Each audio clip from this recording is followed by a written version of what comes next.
This is Talking Points, powered by the Planck Center. We're your hosts, Sunny Franks Miller, Andrew Cook, and Carolyn Locke.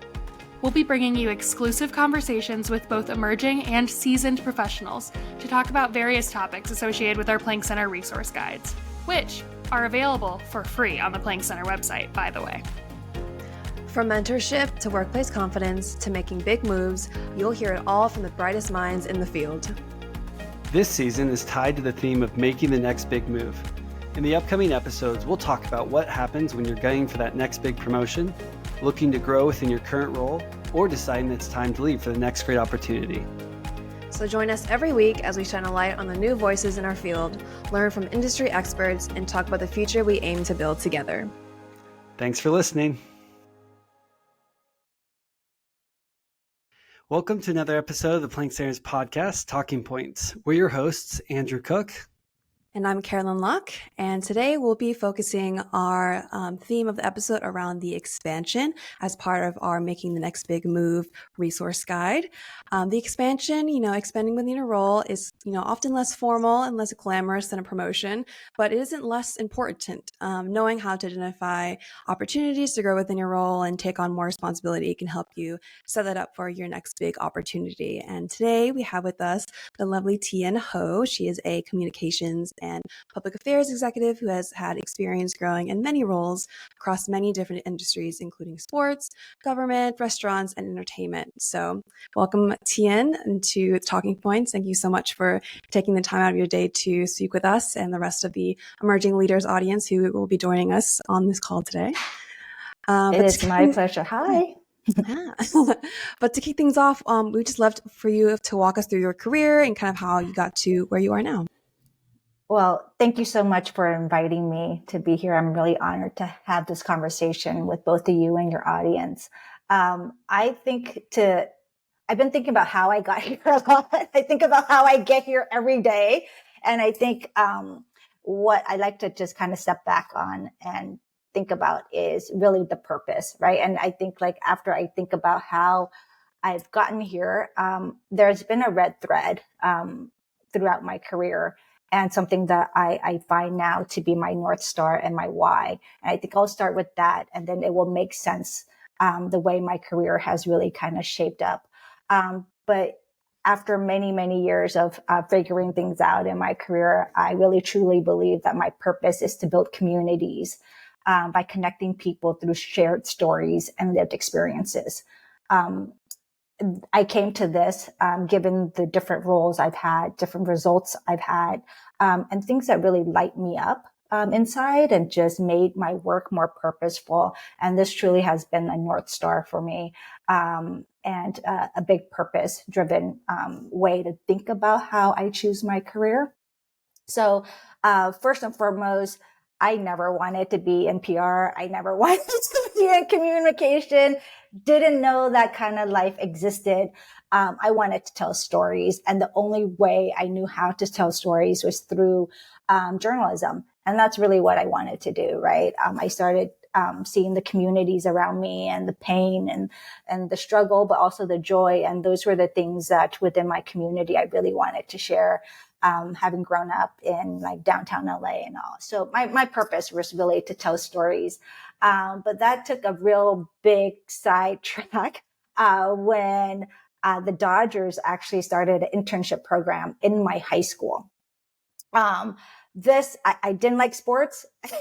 Couldn't play. I never got picked for any sports in my life. But they had a publication department there, and I interned there as a 10th grader. And that really just sparked a relationship that I didn't think could exist. And this is why I think communities are so important, and corporations, when they do outreach, that they have such an impact on a lot of lives in there. So went to Pepperdine, got a call right before summer of my first year in college by an old high school teacher. And he said, okay, the Dodgers need an intern in their community relations department. Do you want to make some money and intern there during the summer?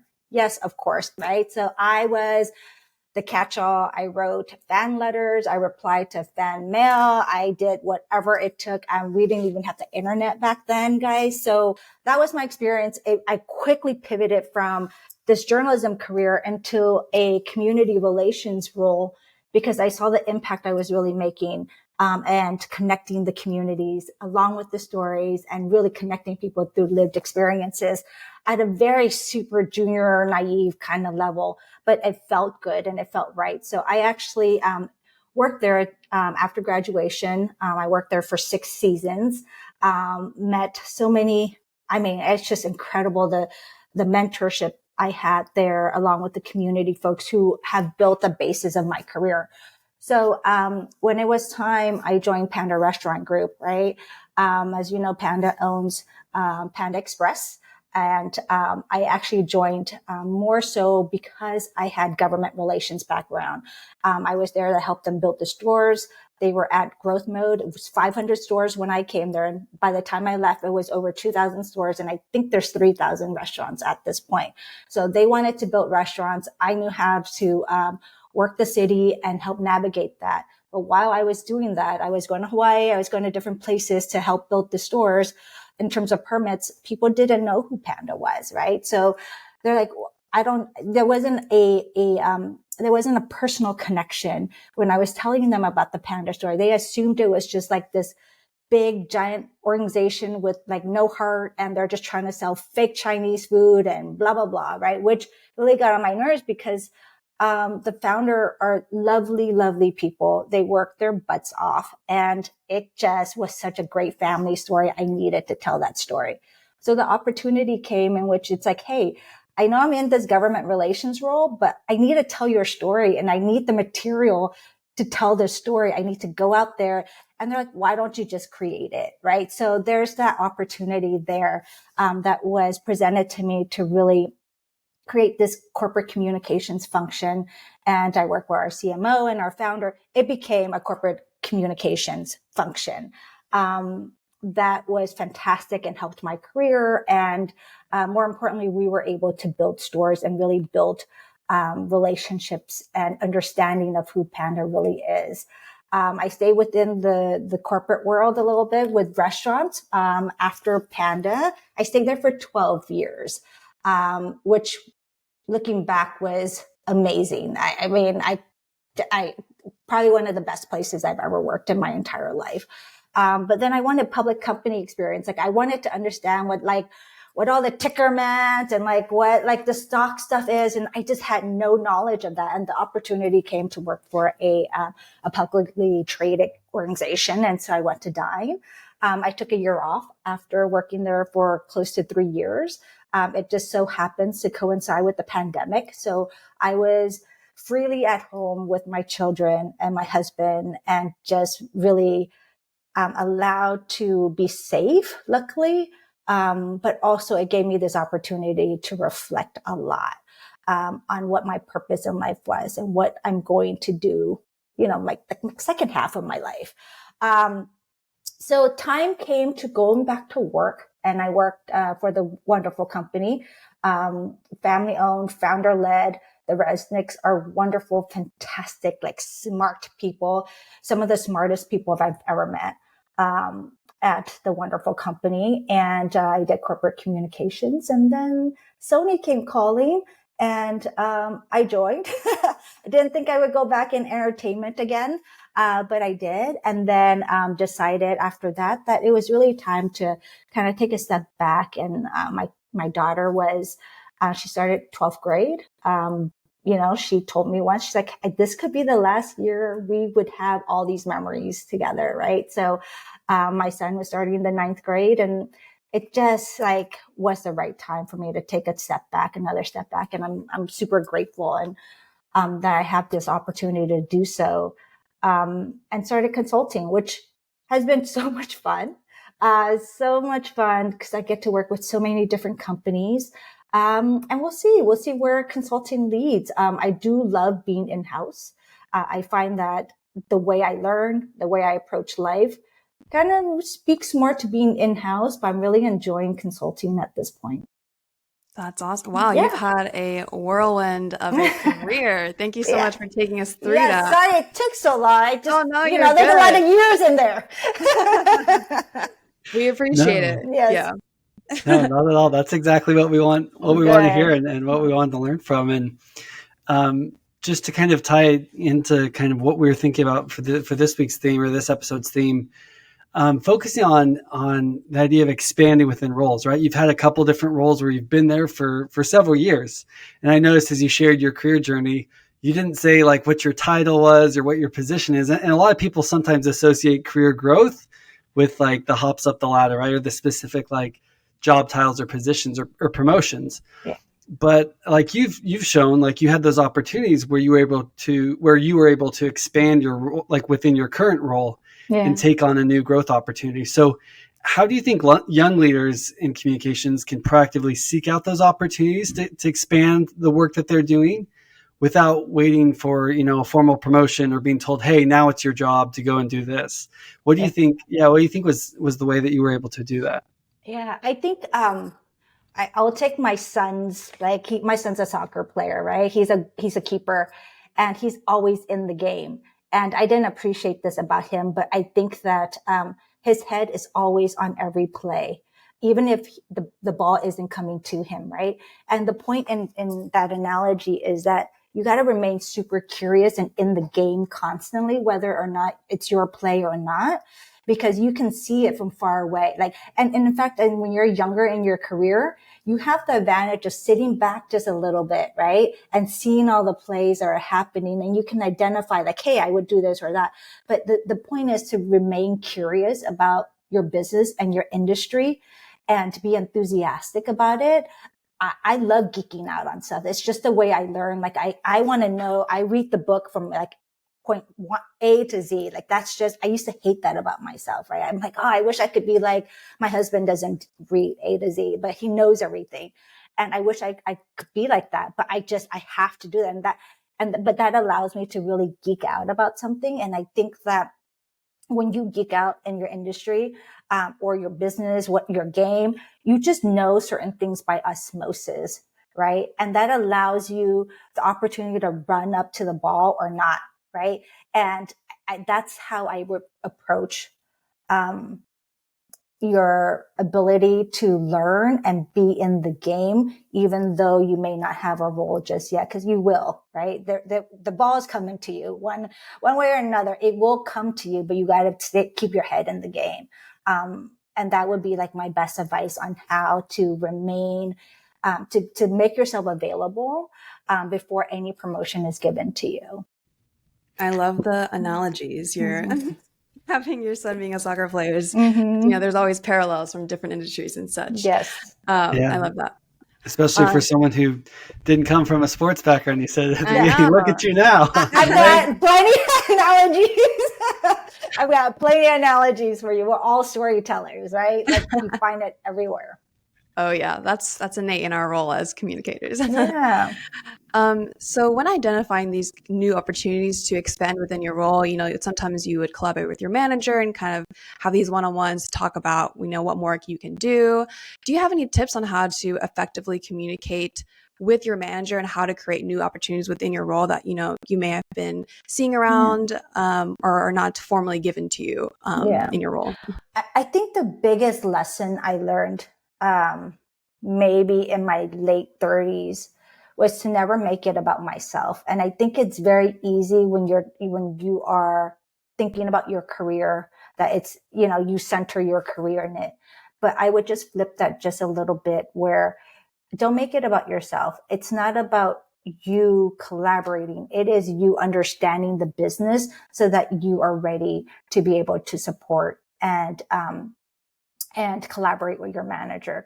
So I would just say, do some reflection and take yourself out of it. Look at it from the big picture of the business and the industry and the trends and how you can support that. I think managers hear that very well. If you can just allow them that space to see how you understand the business, two, you care about the business and that it is about the business for you. I think you would have a bigger opportunity to be heard. Then when it's like, hey, it's about me, and, and this is a whole lesson in life anyways, but just don't make it about yourself. Make it about the business, how you can contribute to that. And also do your research, like just geek out on that. Like I just really believe in doing your research. Yeah, I love that sentiment because I feel like people in our generation kind of forget that we are part of a collective business and a group, and it can be a very independent path for some people our age who really just want to move up the ladder very quickly without considering, we are just a team player and it's all about just this community that we're a part of. And I think doing that research is like super important. Yeah. Well, don't get me wrong. I think a lot of things that, now I just sound old, like the younger generation. I admire your ability to really stand up for a lot of things. And I think there is so much room for that. And I think we can all learn from each other from it. And your ability to like get to the heart of the issue right away is very powerful. And I think that's folks from my generation. I like to, think that I'm Gen X. Can learn from that, right? But the opposite could be the same too, is that it just really isn't about me all the time. And that's powerful too. Yeah. So we've talked about, research is definitely like a superpower, a skill, right? Having that curiosity and understanding the knowledge. But as well with the different opportunities you've had, there's obviously like times where your role expanded, or like when you were launching those corporate practices, there were probably some new skills you had to learn and incorporate along the way. Do you have any specific habits or tips you'd share about ways, when you were moving into an area that was, maybe less familiar, and as you were, researching or arming yourself with that knowledge, what were the ways that you were able to develop the new skills that were required or just level up? Yeah. Because my background wasn't in communication, my background was really storytelling and journalism, right?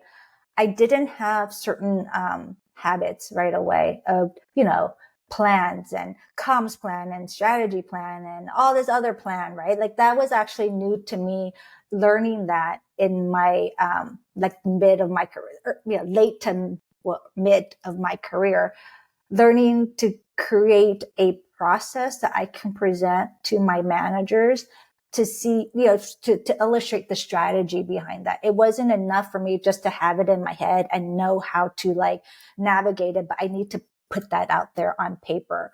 So the biggest skill I had to level up, I would say, in my career has been to put that strategy plan together, but do it in a way that was so succinct, because we can get really verbose, but writing succinctly, writing, with shorter sentences, highlighting the key, just learning how to communicate, the way that I actually didn't, the opposite of the way I learned how to communicate and how to write and tell stories. It was complete opposite of that. So that was my biggest, one of the biggest skills I had to learn and level up as I was growing in my career. And also making a case for something. It wasn't just good enough for me to say, hey, I really think this is happening and you should do it because my gut tells me, and I'm really good at I have great intuition. It just wasn't good enough anymore. And it had to be proved out, and using data as part of that was big for me. And I think it actually could be fun in storytelling. I really love the ability to use data in storytelling. And I learned that like more mid in my career, before it was just like, hey, just trust me. And that was just not enough, Totally. I feel like we've been kind of going through that era with like new tools. Like, of course, throughout your career, you've probably seen brands take on, the social media era and how to like go about that. And now it's like, now we're in this AI era and there's so much like conflicting data points, but I still feel like it's something that a lot of brands and communicators are still, playing the field in, and having that data, having that research. Yeah. I think it's just important to always keep your eye on the pulse of what's going on, because things are happening so rapidly in our industry nowadays with new technology. And it's like, it's hard to keep up, but sometimes taking in, bite sizes every day is going to help to make sure that you're the thought leader to your clients. That's right. And you can kind of help lead them in that direction. That's right. Yeah. It moves so fast, Carolyn. Like I remember being one of the first people at the Dodgers to receive an email address. And, and they're like, wow, you get email access and like, you know, the internet access. And then I remember when, it just moves so fast. Mm-hmm. But I think what's important is you got to take a step back though. I mean, this whole AI thing is what I've learned is it's so easy to like jump on a bunch of, you know, bandwagon and all that. And you do have to keep updated. Mm-hmm. But the key thing is to understand the business, right? When you're tapped into the business and you're, your ball knowledge, as my son likes to say, you got to keep all your ball knowledge, but it's really about understanding the business and how the business, you can weave that together with whatever technology is out there. It has to start with what the goal of the business is, right? Yeah. Totally. Gotta have that North Star. Mm-hmm. So before we get into some rapid fire questions, I just wanted to ask if you had any final advice or words of encouragement for our emerging leaders looking to expand within their role before their next promotion. Wow.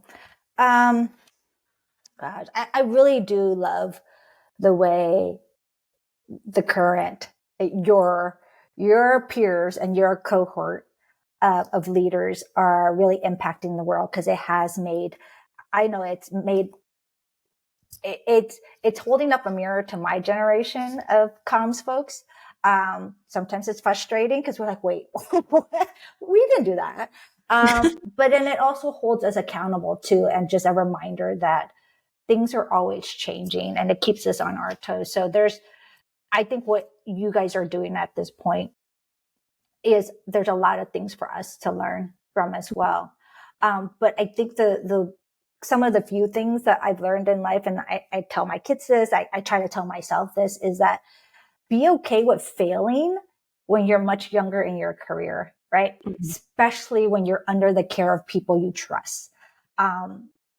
It feels like crap sometimes when you're like, oh, I didn't get this hit, I didn't get that. I mean, don't fail all the time, right? But it really is like when you are with an organization that you know they care about you and are there to help you grow your career.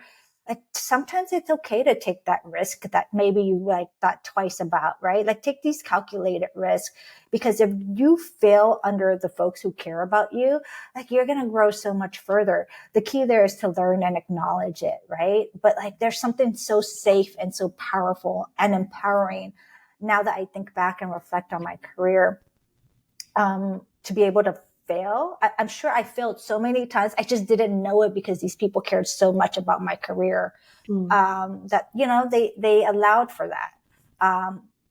But yeah, be okay with it, and forgive yourself for that. The other thing I would say is, you know, connect your function with the real world. I think like, oftentimes I recall when it was just, again, centering myself and my own story in the world, that I didn't see the function of the world around me. And I could have been a better communicator if I were able to connect my work, and to what I thought to the world around me. So just being aware of that, which I think your generation does really, really well. So I would say, yeah, just keep doing that. You're all good. That's great. I really like that. Aggressive, be aggressive, support aggressive. It's kind of like, taking the training wheels off when you're riding a bike, right? And just like go for it, because you have, the more you risk, but with that safety net, right? Like that can really open up some cool opportunities for you. So that net gets thinner and thinner as you progress in your career. There, right? Go big while you can. 100%. Yeah, 100%. Cool. Well, now we've got a couple rapid fire questions for you, just some get to know you questions. So feel free to just answer this in a sentence or so. And first, what's your favorite dish of all time? Okay, so this is my husband owned a restaurant, and my husband's Mexican and I'm Vietnamese. So he has this dish called bún ria that he created. It's bún bò Huế and a mix with birria. So so basically it's birria with like Vietnamese vermicelli noodles. Wow. And it's the best. Oh my gosh. I've It been seeing is, so much fusion between Amazing. like yeah, Spanish foods and Asian foods. I've been it's, seeing like birria pho. It's yes. insane. I will send you a picture of his famous, I mean, he gets requests for Christmas. Around Christmas time, like our house turns into a birria factory. I mean, it's legit delicious. So, Wow. That yeah. sounds amazing. Mm-hmm. So good. What's a film or show that maybe changed your life? So 2020, back in the day, there was a new show. Back in the day. Back in the day, there was a new show called 2020 with Barbara Walter, and that changed my life. I loved the storytelling aspect of it, and that's what I wanted to be. Oh, And nice. I didn't do it. So there you go. I know you're in LA, but is there a favorite season of the year that you like? That's a good question. Yeah. Okay, so I didn't know there were seasons until I traveled a little bit more. Yeah. But it used to be spring, but now I've discovered fall. Wow. Imagine that. So I love fall, and I go to the mountains in Lake Arrowhead to experience the fog and the smell of the pine. And there's something just so beautiful about fall. Yeah, I love fall too. I feel like living in Florida too, it's like so rare sometimes to get anything below like 75 degrees. And it's starting to get a little cooler nowadays, and it's I'm living it. It's beautiful. Love that. How about, are there any favorite brands that you're currently admiring or watching and really impressed by? Yeah, there's this one organization, super nerdy, but it's called Guild Education. I may be saying it wrong. GUILD.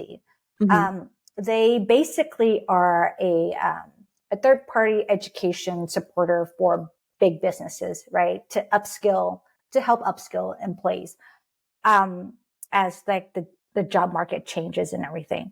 The reason why I'm so obsessed with them is that they really know who they are.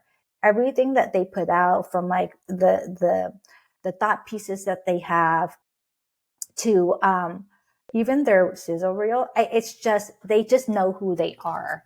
And I appreciate brands who can do that. They don't overpromise. They're like, and they have a point of view. So that's one brand that I've been really like following for the last several years. And I've seen them like move and rebrand a little bit. It's like, I just think they do such a good job in telling who they are. I love that. I'll have to look them up. Yeah, I love a they're brand who knows who fantastic. they are.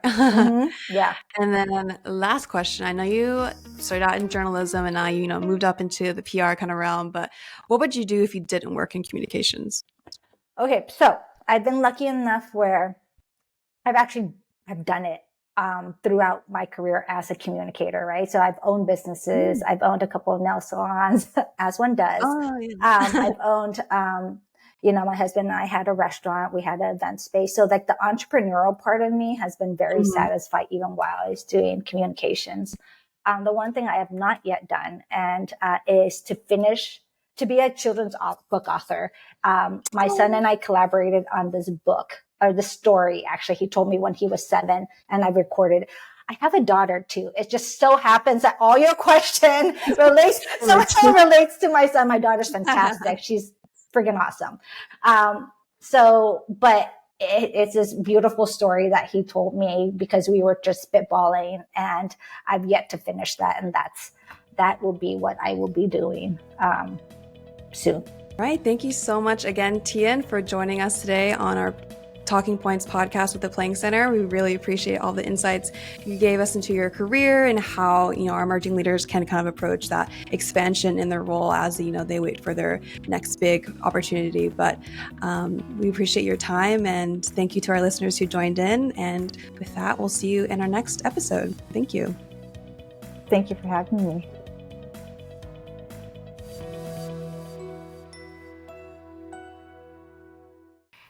This was Talking Points powered by the Planck Center.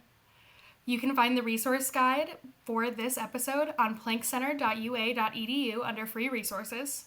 And you can subscribe for more episodes on Spotify and Apple Podcasts, or for the video versions, follow us on YouTube at the Planck Center. You can also find Planck Center content on Instagram at Planck Center PR and on LinkedIn at the Planck Center. Talk to you soon.